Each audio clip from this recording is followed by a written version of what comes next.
만나 뵙게 돼서 반갑습니다. 삼청남부교회 지금 담임하고 있는 도상기 목사입니다. 먼저 잠시 저희 가정과 저희 교회를 잠시 소개해드리고 말씀을 같이 나누겠습니다. 저희 가정은 저희 처와 그다음에 저희 큰딸 중1 우리 여자 학생이 한 명 있고요. 이제 둘째 아들인데 지금 7살입니다. 첫째하고 둘째하고 나이 차가 많이 있는데 그렇게 4명이 우리 삼청남부교회를 함께 섬기고 있고요. 우리 삼청남부교회는 저기 삼표 시멘트 그쪽 있는 데에서 근덕 넘어가는 그 오분동이라는 그 동네에 위치하고 있습니다.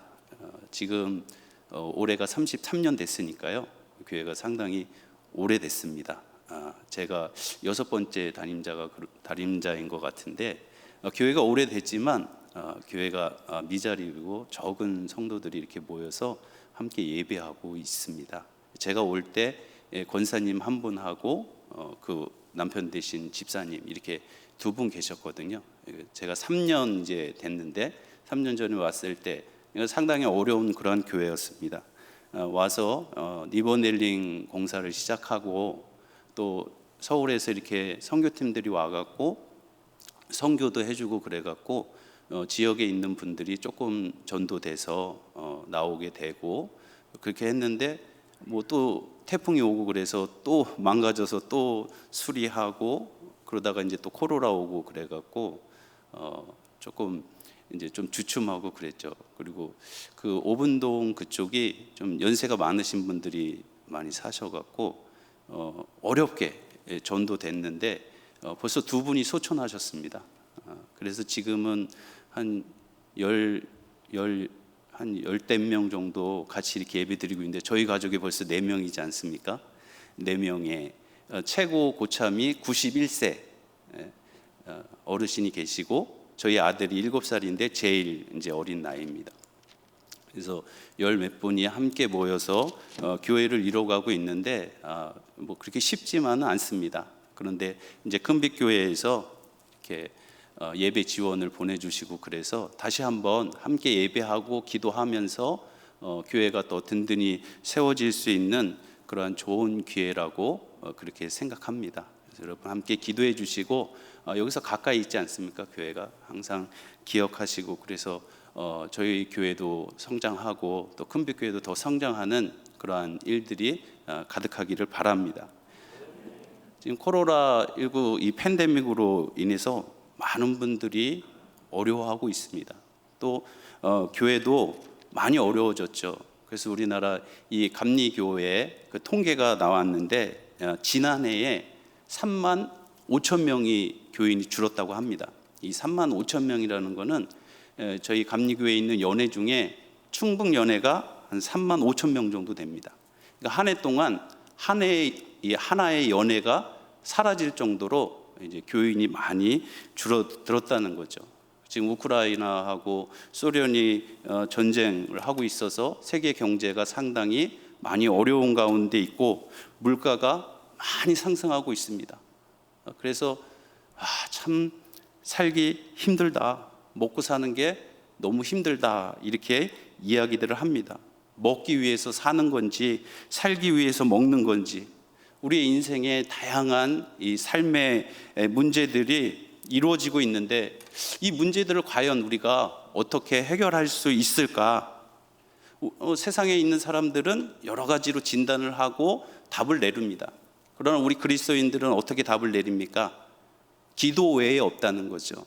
여러 가지 문제 속에 우리가 이럴 때일수록 더욱더 기도해야 한다는 겁니다. 오늘 본문에 예수님께서 주기도문이라는 그 기도를 저희에게 가르쳐주고 계십니다. 이 주기도문은 크게 6부분으로 나눠져 있는데 앞부분의 3부분은 하나님에 대한 그러한 기도입니다. 그래서 하나님의 이름, 하나님의 나라, 하나님의 뜻을 위해서 기도해라. 그리고 뒷부분은 우리 개인들을 위한 그러한 기도 제목을 예수님께서 가르쳐주고 계신데 그 뒷부분 3개의 기도 중에 가장 먼저 나오는 것이 오늘 본문으로 읽은 이 마태복음 6장 11절 말씀입니다. 오늘 우리에게 일용할 양식을 주옵소서. 이렇게 기도하라는 것입니다. 그럼 오늘 우리에게 일용할 양식을 주옵소서 이렇게 기도하라고 그렇게 말씀하셨는데, 이 기도의 의미가 과연 무엇일까? 오늘 말씀을 통해서 두 가지 의미로 함께 은혜를 나눠보겠습니다. 그 첫 번째는 우리가 매일매일 이 일용할 양식, 이 생존에 필요한 모든 것을 하나님께 맡기고 의지하고 구하면 하나님께서 날마다 필요한 것을 우리에게 채워주신다는 겁니다. 오늘 우리에게 필요할 양식을 주옵소서, 이 기도에 담긴 의미를 알려면 구약의 한 사건을 저희가 알아야 합니다. 하나님께서 이 이스라엘 백성들을 출애굽시키십니다. 그래서 그들을 통해서 홍해를 건너게 하시고 이 광야를 통과하게 하십니다. 근데 이 광야가 어떤 곳입니까? 아무것도 없는 곳입니다. 그러니까 먹을 것이 없는 것이죠. 그 광야에서 농사를 지을 수도 없기 때문에 이제 이스라엘 백성들이 막 원망하고 불평합니다. 우리가 애굽에 있을 때가 더 좋았다. 거기서 고기 먹고 이럴 때가 더 좋았다. 막 원망하고 불평하니까 하나님께서 만나를 이스라엘 백성들에게 내려주시게 됩니다. 그러니까 이 만나가 내리니까 사람들이 나가서 그 만나를 거두어 드립니다. 근데 이 만나가 이제 내려지니까 야, 언제 또 내릴지 모른다. 그래서 어떤 사람은 이틀치, 어떤 사람은 3일치, 4일치 막 경쟁적으로 그 만나를 거둬들이게 됩니다. 그리고 건강하고 힘 있는 사람은 많이 거둬들이지만 힘이 없는 사람은 그 경쟁에 밀려서 하나님께서 내려주신 그 만나도 제대로 거둬들이지 못하게 되는 겁니다. 그런데 하나님께서 어떻게 하십니까? 많이 거뒀던 10일치를 거뒀던 하루 먹고 나머지 만나는 어떻게 됩니까? 썩게 되는 겁니다. 10일치를 거뒀어도 나머지가 의미가 없게 되는 거죠. 매일매일 그 하루의 양만 거두어 드리라는 것입니다. 그러니까 사람들이 그 사실을 깨닫고 나서 그 이후에는 어떻게 하겠습니까? 어차피 썩어 없어질 것인데 가서 10일치 거둬들일 필요가 없는 거죠. 하루 양만 가져오면 된다는 겁니다. 그러니까 배려를 하게 되는 거죠. 연약하고 부족한 사람의 만나도 거두어 주게 되고 함께 서로 상부상조하면서 하나님께서 주시는 그 만나를 같이 나눠 먹게 되는 겁니다. 그러니까 광야이지만 아무도 굶지 않고 하나님의 은혜 가운데 살아가게 되는 것입니다. 내일 없으면 어떡하지 하는 걱정 대신에 하나님께서 날마다 우리에게 필요할 양식을 주신다는 것을 매일매일 배우게 되는 겁니다. 필요한 양식을 구하니까 아무리 광야라고 할지라도 그곳에서 살 수 있다는 그 사실을 배우게 되는 겁니다. 광야라고 할지라도 하나님께서 내려주시는 그 양식 가운데 살아갈 수 있다, 이것을 깨닫게 된 것입니다. 가나안을 향하는 하나님의 백성에게 애굽에 만난 음식이 아니라 이 광야의 양식을 하나님께서 내려주신 거죠. 매일매일 하나님만 바라보는 거예요. 왜요? 그 양식을 하나님께서 내려주시기 때문에 그렇습니다. 그러니까 매일매일 하나님만 바라보면서 살도록 하나님께서 광야에서 이스라엘 백성들을 훈련시켜 주시는 거죠. 이것은 이스라엘 백성들이 애굽에서 살 때의 경험과는 전혀 다른 것이었습니다. 애굽은 비옥한 나일강이 있었고 곡창지대였습니다.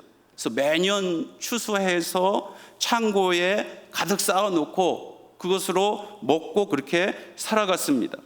그들이 왜 그러면 창고에 곡식들을 쌓아두었을까? 혹시 내년에 흉년이 들지 모른다는 거죠. 걱정이 되는 겁니다. 그래서 창고를 크게 만들고 거기에 양식을 차곡차곡 쌓아두는 겁니다. 왜요? 그렇게 쌓아두는 것만이 사는 길이다, 그렇게 생각을 하는 것입니다. 근데 쌓아두는 것이 답이라고 생각하고 쌓아두는 것을 목표가 되니까 그들의 삶에 어떻습니까? 다른 사람들이 들어오지 않는 거예요. 어떻게든 내 창고를 더 크게 짓자. 더 많은 양식을 내가 가져와야 된다. 애굽은 비옥한 땅입니다. 곡창지대입니다. 근데 아이러니하게 그렇게 곡창지대이지만 어떤 사람은 배불러서 음식이 남아서 버리고 어떤 사람은 음식이 없어서 굶는 그러한 일들이 이루어지게 되는 거예요.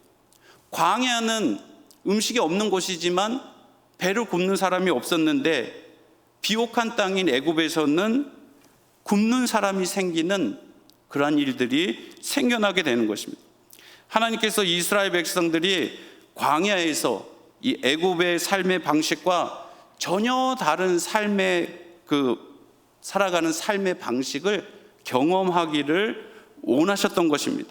그래서 이 사실을 통해서 하나님께서 두 가지를 이스라엘 백성들에게 배우게 하시는 거죠.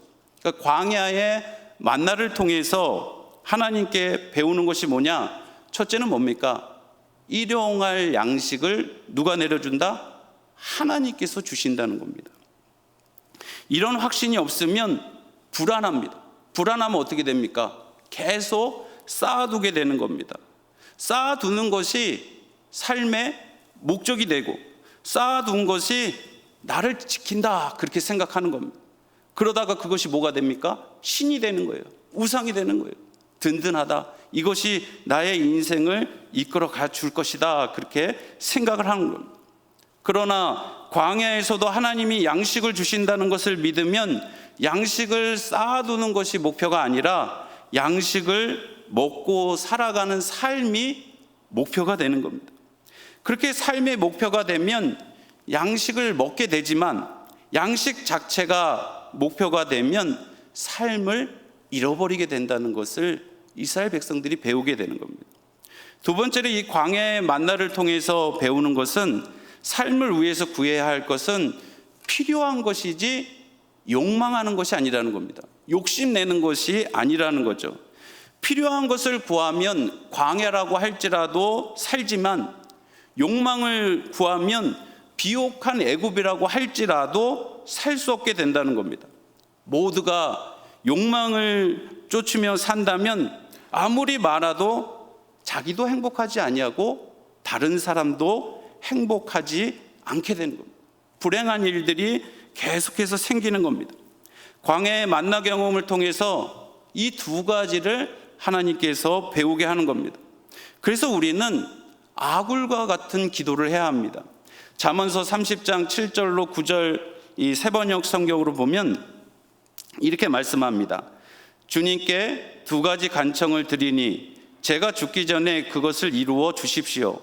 허위와 거짓말을 저에게서 멀리하여 주시고 저를 가난하게도 부유하게도 하지 마시고 오직 저에게 필요한 양식만을 주십시오. 제가 배가 불러서 주님을 부인하면서 주가 누구냐고 말하지 않게 하시고 제가 가난해서 도둑질을 하거나 하나님의 이름을 욕되게 하거나 하지 않도록 하여 주십시오. 우리는 아굴과 같이 오직 필요한 양식을 구해야 하는 겁니다.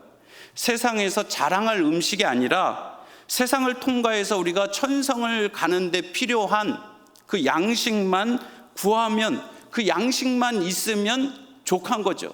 그게 바로 자족입니다. 나에게 주어진 그 양식에 감사하면서 그 은혜를 찬송하면서 날마다 천성을 향해 나아가는 겁니다. 이게 바로 그리스도인들의 능력입니다. 세상 사람들은 움켜쥐려고 하고 더 많이 가지려고 하지만 그리스도인들은 자기에게 주어진 것으로 만족하고 감사하고 기쁨으로 살아가게 되는 거죠. 세상이 줄 수 없는 평안 가운데 기쁨 가운데 살아가는 겁니다. 세상의 어떠한 이론도 그리스도인들이 살아가는 그 삶의 방식을 알지 못하게 되는 거죠. 두 번째로 오늘 우리에게 일용할 양식을 주옵소서 이렇게 기도하는 그 의미는 뭐냐? 일용할 양식을 주라는 겁니다. 예수님께서 광야에서 5천 명을 먹이셨는데 예수님께서 어떻게 먹이셨습니까? 광야에서 남자만 이 5천 명이 되는 많은 사람들이 굶주려 있었습니다. 날이 저물어 가서 저녁 시간이 되었습니다. 그래서 제자들이 예수님에게 가서 이 사람들을 빨리 마을로 들어가서 뭐를 사 먹게 해야 합니다. 예수님께 그렇게 말하니까 그때 예수님께서 제자들에게 뭐라고 말씀하시냐면 너희가 먹을 것을 주라 이렇게 말씀을 합니다. 이 말을 들은 제자들이 얼마나 황당하겠습니까? 지금 이 광야에서 남자만 5천 명이 되는 이 많은 사람들을 우리가 뭐 가진 게 아무것도 없는데 우리가 뭘 이들에게 줄 수 있냐 이거예요. 아, 예수님이 정말 이상하시다. 어떻게 말도 안 되는 그러한 이 명령을 하시지? 그런데 성경은 뭐라고 말씀합니까? 이것은 제자들을 훈련하기 위함이다, 이렇게 말씀합니다. 그러니까 빵의 문제에 대한 하나님의 나라의 질서를 훈련하게 하는 거죠. 너희가 먹을 것을 주라. 이 말은 제자들은 말도 안 된다고 그렇게 생각하고 있었지만 거기에 어떤 한 소년이 그것을 듣고 엄마가 싸준 도시락인 오병이어를 내어놓게 됩니다. 빵 조각 5개와 작은 물고기 2마리입니다. 근데 이것이 5,000명을 먹이는데 무슨 도움이 되겠냐 이거죠. 예수님이 광야에 5,000명을 먹이시려면 그냥 기적을 베푸시면 되는 겁니다. 하나님께 기도해서 이 5,000명 그냥 먹이게 해달라고 그렇게 하시면 되는 거예요. 왜 오병이어가 필요하겠습니까? 그러나 예수님이 그 오병이어를 손에 드시고 기도하시자 그 무리들이 다 배불리 먹게 되고 12강주리가 남게 되는 오병이어의 기적이 일어나게 된 것입니다. 광야의 오병이어 사건이 말해주는 것이 뭐냐? 이 구약의 광야의 만나 사건은 하나님께서 일용할 양식을 주신다는 겁니다. 그것을 말해주고 있는 거고, 이 신약의 광야 오병이어 사건은 하나님께서 주시지만 누구를 통해서 주신다는 겁니까?